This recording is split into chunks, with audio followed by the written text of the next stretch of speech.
कपिल है। आरएसएस में जो हमारे मेहनत कश वाले लोग हैं, मेहनत करने वालों के लोग है, एससी है, एसटी है, ओबीसी है, लिंगायत है, बहुत सारे लोग उनका मसल मैन बोले तो हम जैसे लोग ही है, कॉमन लोग हैं। जो आला लीडर है ना, उनका बच्चियाँ, उनका बेटे, उनके संतान शाखा में नहीं है।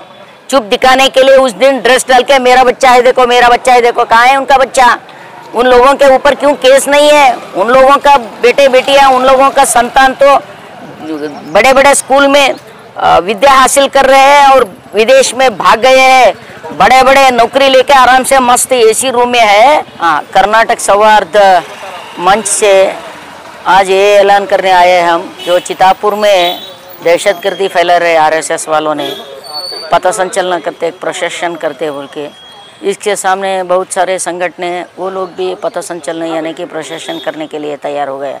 इसका मतलब है उधर पूरा दहशतगर्दी फैला हुआ है और वहाँ के एमएलए के बारे में कुछ गंदी गालियाँ बक रहे हो आरएसएस बीजेपी लोग। आरएसएस और बीजेपी से क्या ताल्लुक है आज तो स्पष्ट हो गया। पहले इनकार करते रहते थे, हमसे कुछ नहीं, आरएसएस अलग है, हम अलग है।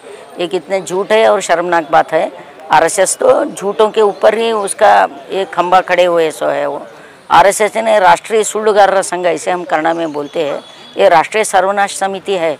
ये लोग ये पता संचलन में ये कुछ राष्ट्र प्रेम राष्ट्रभक्ति कुछ नहीं है। वो क्या है, अपना वो मनुवादी सिद्धांत जो है, वर्णाश्रम पद्धति जो बोलते हैं, हम चातुर्वर्ण व्यवस्था फिर से लाना चाहते हैं। इस देश की जो डेमोक्रेटिक सेटअप है उसको ख़त्म करना चाहते हैं। उन लोगों का पूरा डायरेक्ट हिट बोले तो डेमोक्रेटिक सेटअप को ख़त्म करके अपना हिंदुत्व साम्राज्यशाही, ये कॉन्स्टिट्यूशन है ना, कॉन्स्टिट्यूशन को मानते नहीं है वो लोग, वो मनुवाद को मानते हैं। आज तक पिछले 50-60 साल तक वो राष्ट्रीय झंडा तक नहीं लहरा पाए उस अपने ऑफिस के ऊपर। आज भी वो लोग गोडसे के बारे में देवता समझते हैं, अपने हीरो समझते हैं, आइकॉन समझते हैं वो लोग। जब तक आरएसएस वालों का एक खूबी है, किसी विचारवादी को किसी अपने विचार पर उनको विरोध करते, उसको विरोध करते और ख़त्म करते, उसका पूरा खून ही कर डालते। खून करने तक वो आरएसएस वाले रहते हैं। खून करने के बाद आरएसएस अपनी जिम्मेदारी से हट जाते हैं, वो बच्चा हमारा नहीं है बोलते। ये इतना दहशतगर्दी फैलाते हैं, इतना ये लोग बेबाक इस देश में हिंसा को प्रचोदन करते हैं। तो जो लोग अब गोडसे जो है वो उसी समय में उसका बोली था कि वो आरएसएस से कुछ ताल्लुकात नहीं रखते, हालांकि वो आरएसएस से प्रेरणा लिया था। आज भी वैसा माहौल है आरएसएस के अंदर। सो आरएसएस को उधर चितापुर में जो करने जा रहे हैं, लाठी पकड़ के प्रोसेशन करने के लिए, इधर क्या बॉर्डर है तो सामने वाले की जो अपना दुश्मन है उसके आपके ऊपर जो हावी हो रहे हैं, आप लाठी लेके इधर घूम रहे। पहले भी घूमते थे लेकिन वातावरण अलग था। अब जो वातावरण है चितापुर के आजू बाजू में, गुलबर्गा जिले में पूरा वातावरण आप लोगों ने खराब कर दिया है। तो प्रचोदनकारी भाषण करते, कल्लड़ प्रभाकर भट्ट क्या बोले हैं 4-5 दिन पहले, उन्होंने एक फंक्शन में इतना गंदा बात करे है औरतों के बारे में। तो लोगों के अंदर गुस्सा है, गुस्सा होने के वजह से इसलिए हम दरखास्त कर रहे हैं कर्नाटक सौहार्द समिति से, तो आरएसएस पता संचलन करने वालों को रोक लीजिए। अगर उसको करना ही है तो लाठी गिटी वगैरह छोड़ के करने दीजिए, अपना कॉन्स्टिट्यूशन के प्रियम्बल पकड़ के करने दीजिए और ये गाली गरोजना वो बंद करने के लिए बोलिए। और दूसरे संगठन वो क्या बोले हैं, जिलाडಳಿತ क्या बोले है सरकार, उसका रजिस्ट्रेशन कापी ला बोले, रजिस्ट्रेशन कापी नहीं है तो आपको कोई हक नहीं बनता है कि भारत के कानून तोड़ने के लिए।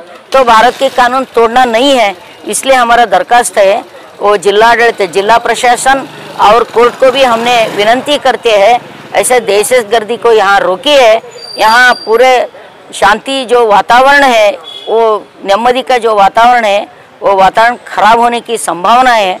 इसलिए ये 2 तारीख को पता संचलन करने वाले हैं ना, उसको रोक लगाइए और हर संगठन को भी रोक लेंगे, कोई परवाह नहीं है। अगर आरएसएस को परमिशन देते तो दूसरे संगठन को भी देना पड़ता है। और सभी ये आमने सामने गए तो कुछ भी हो सकता है। तो कॉमन लोगों का जान मान का रुस्लान हो जाओ ही। लीडर है ना, लीडर तो एसी रूम में है, लीडर तो दिल्ली में है, उसका रिमोट कंट्रोल नागपुर में है। वो इधर के जो कॉमन लोग हैं ना, वो ओबीसी है, वो ओबीसी लोग है, दलित है, पिछड़े जात के, वही लोग है उनका मुसलमान है, वो अधिकार सत्ता उनके हाथ में है। लेकिन मुसलमान तो कॉमन लोग हैं। कॉमन लोगों को जान और इसके लिए नुकसान है, जान जायदाद को नुकसान होने की संभावना है। इसलिए हम दरख्वास्त कर रहे हैं, विनंती कर रहे हैं, आप लोगों के जरिए मैं कोर्ट को भी ये संदेशा विनंती पहुंचाना चाहती हूं और जिला प्रशासन को पहुंचाना चाहती हूं। जो पथसंचल 2 तारीख को होने जा रहे हैं उसको रोकिए, उसको बंद कीजिए। माहौल ठंडा होने तक तो गर्मी खत्म होने तक तो वो रोक दीजिए, बाद में देखे जाएंगे। दूसरे संगठनों भी उसको भी शांति सौहार्द से रहने के लिए आप इंतजाम कीजिए, इतना हमारा दरख्वास्त है। वो दूसरी जगह है, मायूस है, बिल्कुल आराम से है। लेकिन जो लोग हमारे लोग हैं, SC ST, जो लिंगायत है, जो पिछले जाति के है, जो दलित है, जो मेहनत कश करने वाले, इन लोगों का हमारा अपील है, RSS छोड़ दिए, ये हमारे ऊपर हावी होने वाले हैं। हमको लेके हमारे जैसे लोगों को मारने की उनकी साजिश है। भाई को लेके बहन को मारने का, माँ को लेके बेटी को मारने का उनका साजिश है। इसलिए उन लोगों को मैं अपील करती हूँ, जितने भी SC ST और लिंगायत और पिछड़े जात के लोग हैं, RSS से बाहर आ जाइए। आप अपने को बचाइए, देश को बचाइए। अगर RSS छोड़ के बाहर आए तो असली देशभक्ति वही है, वो देशद्रोही है। देश प्रेम के नाम को इस्तेमाल करके इस देश की जो अखंडता है, इस देश की जो शांति है, जो डेमोक्रेटिक सेटअप है, एक धर्मनिरपेक्षता एक कल्चर है, उसको ख़त्म करना चाहते हैं। इसलिए हमारे लोगों को दरखास्त है, वहाँ से बाहर आ जाइए।